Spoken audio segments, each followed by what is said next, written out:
और जिना ज्यादा था। ये वो पहला शख्स था जिसने अपने सर पर ताज रखा था और खुल्लम खुल्ला खुदाई का दावा किया था। नमरूद के दौर में हजरत इब्राहिम अलैहिस्सलाम माबूस से रिसालत हुए और हजरत इब्राहिम अलैहिस्सलाम ने ही नमरूद के बुतों को तोड़ा, जिसकी वजह से नमरूद ने हजरत इब्राहिम अलैहिस्सलाम को आग में फेंका। जब आग बहुक्म खुदा हजरत इब्राहिम अलैहिस्सलाम के लिए गुलजार बन गई तो उस वक्त चंद गिने चुने लोगों में से नमरूद की बेटी भी आप पर ईमान ले आई।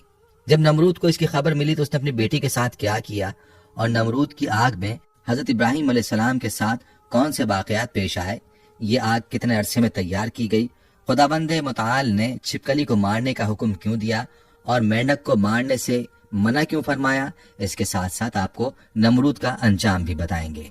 वीडियो में आगे चलने से पहले आपसे गुजारिश है कि वीडियो को स्किप किए बगैर आखिर तक जरूर देखिएगा, और अगर आप हमारे चैनल पर नए हैं तो सबसे पहले हमारे चैनल को सब्सक्राइब कर लें। नाजरीन, नमरूद बड़े तनतने का बादशाह था। सबसे पहले इसने अपने सर पर ताज शाही रखा और खुदाई का दावा किया। ये वलदुज जना था और इसकी मां ने जिना करा लिया था, जिससे नमरूद पैदा हुआ था। सल्तनत का कोई वारिस पैदा ना होगा तो बादशाहत खत्म हो जाएगी, लेकिन ये लड़का बड़ा होकर बहुत इकबालमंद हुआ और बहुत बड़ा बादशाह बन गया। मशहूर है कि पूरी दुनिया की बादशाही सिर्फ 4 ही शख्सों को मिली, जिनमें से 2 मोमिन थे और 2 काफिर। हजरत सुलेमान अलैहिस्सलाम और हजरत जुल्करनैन तो साहिब ईमान थे और नमरूद बख्त नसर ये दोनों काफिर थे। नमरूद ने अपनी सल्तनत भर में ये कानून नाफिज कर दिया था कि उसने खुराक की तमाम चीजों को अपनी तहवील में ले लिया था। सिर्फ उन्हीं लोगों को खुराक का सामान दिया करता था जो लोग उसकी खुदाई को तस्लीम करते थे। चुनाचे एक मरतबा हजरत इब्राहिम अलैहिस्सलाम उसके दरबार में गल्ला लेने के लिए तशरीफ ले गए तो उस खबीस ने कहा कि पहले तुम मुझको अपना खुदा तस्लीम करो, तभी मैं तुमको गल्ला दूंगा। हजरत इब्राहिम अलैहिस्सलाम ने भरे दरबार में अलल ऐलान फरमा दिया कि तू झूठा है और मैं सिर्फ एक खुदा का परस्तार हूँ जो वादहू ला शरीक लहू है। ये सुनकर नमरूद अपने आपे से बाहर हो गया और आपको दरबार से बाहर निकाल दिया और एक दाना भी नहीं दिया। आप और आपके चंद मुताबिईन जो मोमिन थे भूख की शिद्दत से परेशान होकर जाँ बल्ब हो गए। उस वक्त आप एक थैला लेकर एक टीले के पास तशरीफ ले गए और थैले में रेत भर कर लाए और खुदाबंद कुद्दूस से दुआ मांगी तो वो रेत आटा बन गई और आपने उसको अपने मुताबिईन को खिलाया और खुद भी खाया। फिर नमरूद की दुश्मनी इस हद तक बढ़ गई कि उसने आपको आग में डलवा दिया, मगर वो आग आप पर गुले गुलजार बन गई और आप सलामती के साथ आग से बाहर निकल आए और अलल ऐलान नमरूद को झूठा कहकर खुदाए वाहदहू ला शरीक की तौहीद का चर्चा करने लगे। नमरूद ने आपके कलमा हक से तंग आकर एक दिन आपको अपने दरबार में बुलाया और मुकालमा बसूरत मनाजरा शुरू कर दिया। नमरूद, ए इब्राहिम, बताओ तुम्हारा रब कौन है जिसकी इबादत की तुम लोगों को दावत दे रहे हो? हजरत इब्राहिम, ए नमरूद, मेरा रब वही है जो लोगों को जलाता और मारता है। नमरूद, ये तो मैं भी कर सकता हूँ। चुनाचे उस वक्त ने 2 कैदियों को जेल खाना से दरबार में बुलवाया। एक को मौत की सजा हो चुकी थी और दूसरा रिहा हो चुका था। नमरूद ने फांसी पाने वाले को तो छोड़ दिया और बेकसूर को फांसी दे दी और बोला कि देख लो, जो मुर्दा था मैंने उसको जला दिया और जो जिंदा था मैंने उसको मुर्दा कर दिया। हजरत इब्राहिम अलैहिस्सलाम ने समझ लिया कि नमरूद बिल्कुल ही अहमक और निहायत ही घामड़ आदमी है, जो जलाने और मारने का मतलब ये समझ बैठा। इसलिए आपने उसके सामने एक दूसरी बहुत ही वाज़ेह और रोशन दलील पेश फरमाई। चुनाचे आपने फरमाया, ऐ नमरूद, मेरा रब वही है जो सूरज को मशरिक से निकालता है। अगर तो खुदा है तो एक दिन सूरज को मगरिब से निकाल दे। हजरत इब्राहिम अलैहिस्सलाम की ये दलील सुनकर नमरूद मबहूत और हैरान रह गया और कुछ भी न बोल सका। इस तरह ये मुनाजरा खत्म हो गया और हजरत इब्राहिम अलैहिस्सलाम इस मुनाजरे में फतहमंद होकर दरबार से बाहर तशरीफ लाए और तौहीद इलाही का वाज अलल ऐलान फरमाना शुरू कर दिया।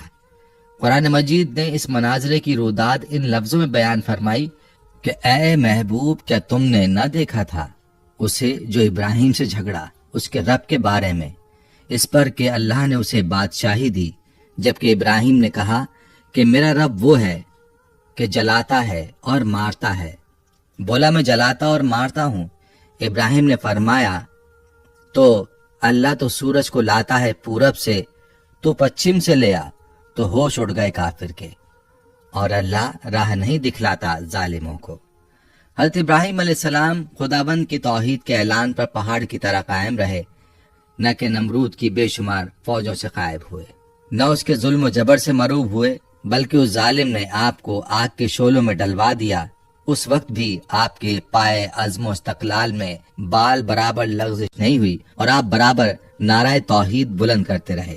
پھر اس بے رحم نے آپ پر دانا پانی بند کر دیا، اس پر بھی آپ کے عزم و استقامت میں ذرہ برابر فرق نہیں آیا۔ پھر اس نے آپ کو مناظرے کا چیلنج دیا اور دربار شاہی میں طلب کیا تاکہ شاہی روب و داب دکھا کر آپ علیہ السلام کو مروب کر دے، لیکن آپ نے بالکل بے خوف ہو کر مناظرے کا چیلنج قبول فرما لیا اور دربار شاہی میں پہنچ کر ایسی مضبوط اور دندان شکن دلیل پیش فرمائی کہ نمرود کے ہوش اڑ گئے اور وہ ہکا بکا ہو کر لاجواب اور خاموش ہو گیا اور بھرے دربار میں اس کلمہ حق کی تجلی ہو گئی۔ بالآخر حضرت ابراہیم علیہ السلام کی صداقت و حقانیت کا پرچم سر بلند ہو گیا اور نمرود ایک مچھر جیسی حقیر مخلوق سے ہلاک کر دیا گیا۔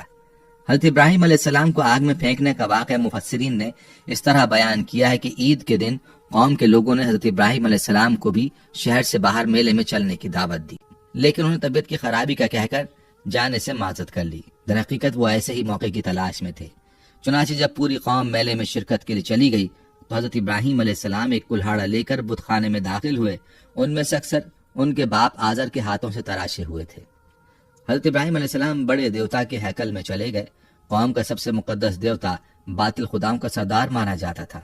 حضرت ابراہیم علیہ السلام نے دیکھا کہ وہاں موجود پتھر اور لکڑی سے بنائے گئے دیوتاؤں کے سامنے پھل، کھانوں اور مٹھائیوں کے خوان رکھے ہوئے تھے جو لوگوں نے چڑھاوے کے طور پر نظر کیے تھے۔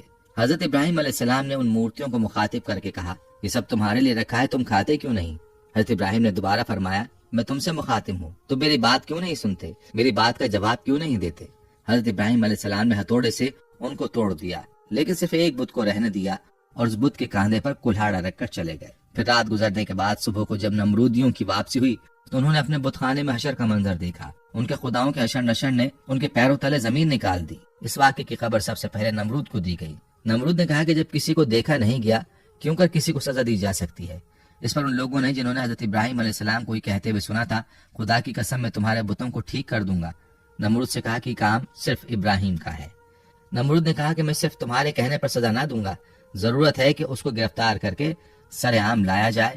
چنانچہ اس نے ان کی گرفتاری کا حکم دے دیا اور حضرت ابراہیم علیہ السلام کو گرفتار کر کے نمرود کے دربار میں حاضر کیا گیا۔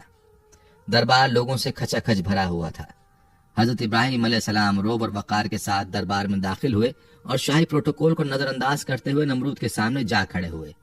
قرآن کریم بھی اس حوالے سے فرمایا گیا، ترجمہ،